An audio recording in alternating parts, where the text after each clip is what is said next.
नमस्कार मंडळी. श्रद्धा आणि भक्ती सोबतच व्रताला गरज असते ती शिस्तीची.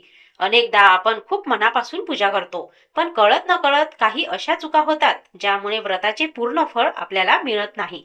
आजच्या व्हिडिओमध्ये आपण जाणून घेणार आहोत मार्गशीर्ष गुरुवारचे व्रत करताना काय करावे आणि काय चुकूनही करू नये.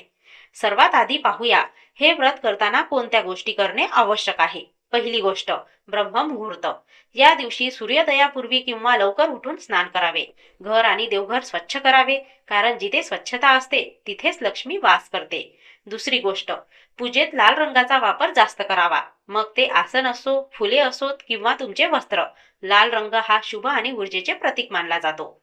तिसरी आणि महत्वाची गोष्ट म्हणजे पूजेनंतर महालक्ष्मीची कथा किंवा पोथी नक्की वाचावी किंवा ऐकावी.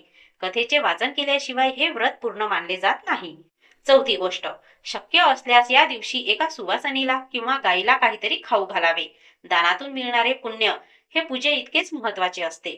आता वळूया अतिशय महत्वाच्या भागाकडे. या दिवशी कोणत्या चुका टाळाव्यात. 1. घरात क्लेश किंवा भांडणे करू नका. ज्या घरात गृहकलह असतो किंवा स्त्रीचा अपमान होतो तिथून लक्ष्मी काढता पाय घेते, त्यामुळे मन शांत ठेवा. 2. उपवासाच्या दिवशी दिवसा झोपणे टाळावे. यामुळे शरीरात आळस निर्माण होतो आणि व्रताचे सात्विक फळ मिळत नाही. 3.